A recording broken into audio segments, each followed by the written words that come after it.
Oke, balik lagi di Gocek Bung Toel. Minggu-minggu ini kita dihebohkan atau bukan heboh lah. Kita sangat terpesona dengan berita tentang dibentuknya Satgas Anti Mafia Bola oleh PSSI. Bukan yang pertama kalau kita bicara tentang Satgas Anti Mafia. Tetapi kalau bicara yang sebelumnya, Satgas Anti Mafia Bola sebelumnya bentukan kepolisian. Jadi kalau kita ingat Desember 2018, lalu kemudian dilanjutkan dengan jilid kedua, itu adalah Satgas Anti Mafia Bola bentukan kepolisian. Tetapi yang sekarang sebetulnya adalah dibentuk oleh PSSI.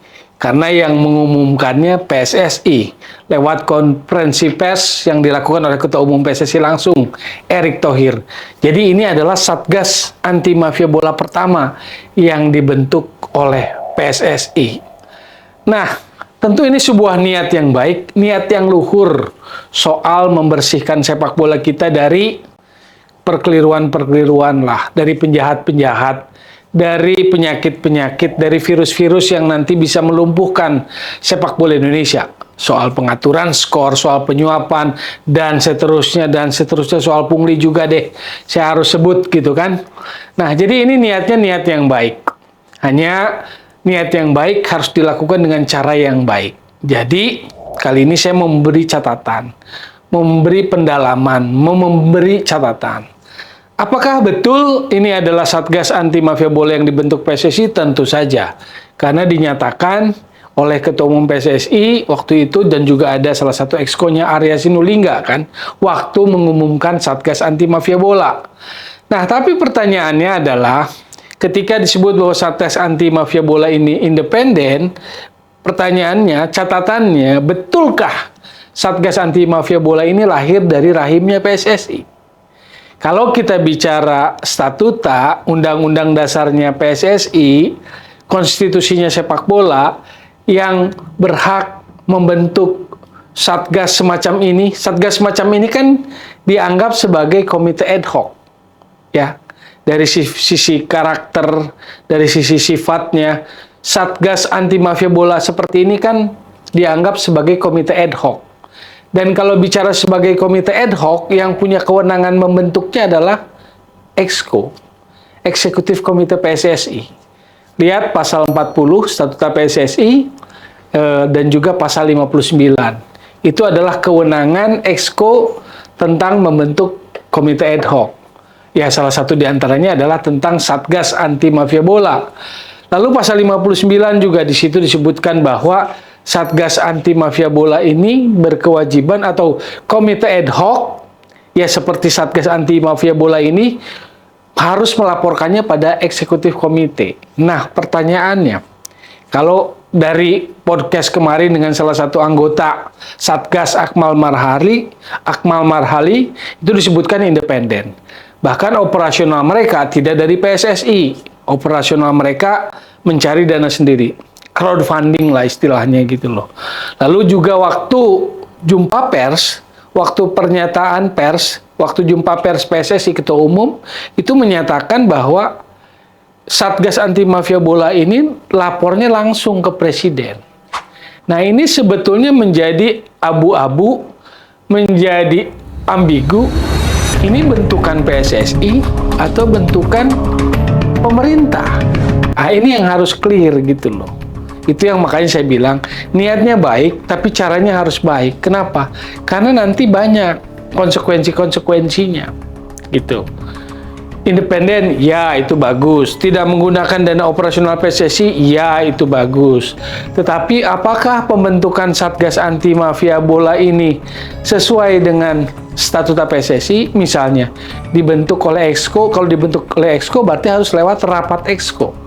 Apakah ada rapat Exco yang menyatakan atau hasil keputusan rapatnya membentuk Satgas ini? Seingat saya tidak ada.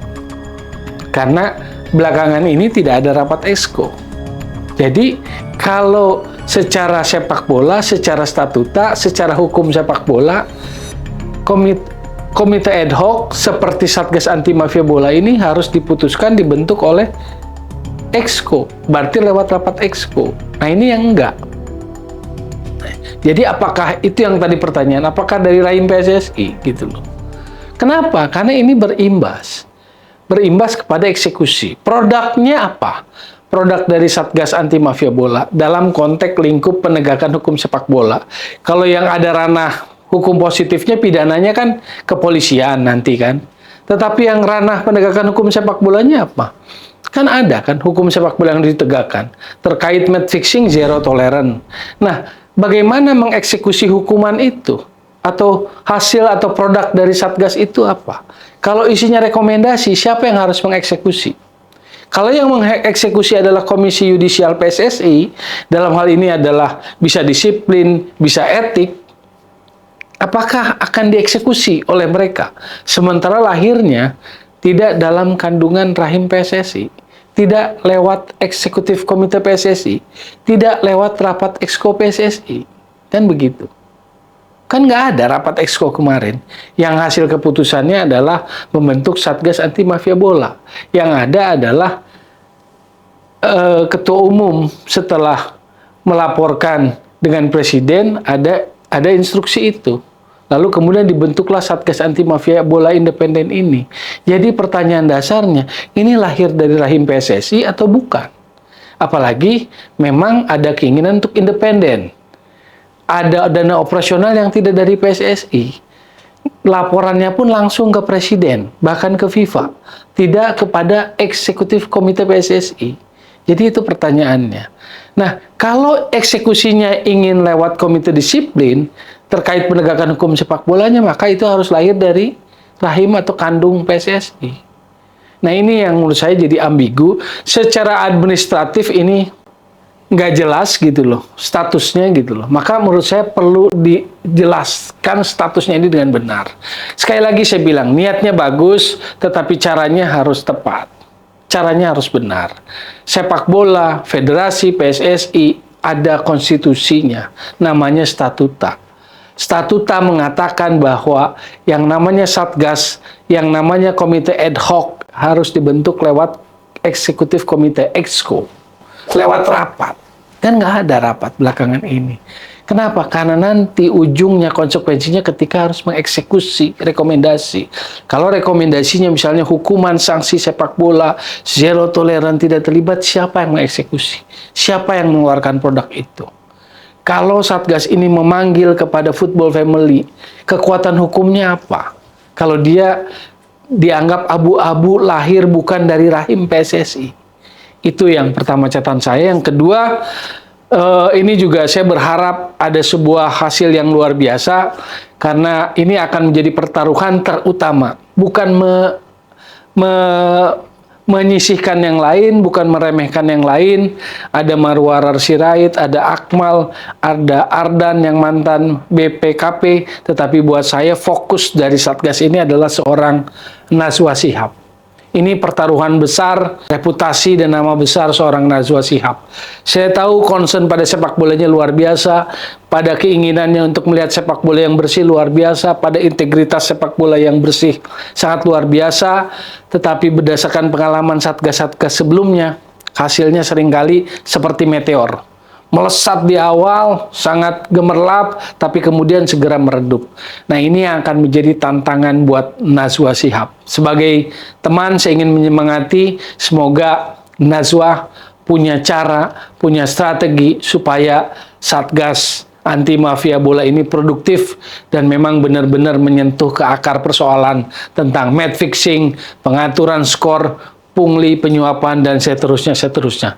Semoga Najwa dan kawan-kawan, ya terutama Najwa, punya tool, punya perangkat, punya cara yang luar biasa, sehingga kemudian reputasi, nama baik Najwa Shihab tetap terjaga. Karena ini menurut saya tantangan, challenge besar bagi seorang Najwa Shihab menjadi anggota dari Satgas Anti Mafia Bola. Itulah catatan saya di Gocek Bung Toel kali ini terkait Satgas Anti Mafia Bola yang baru-baru ini menjadi headline, menjadi topik pembicaraan, karena memang itu diinginkan oleh publik.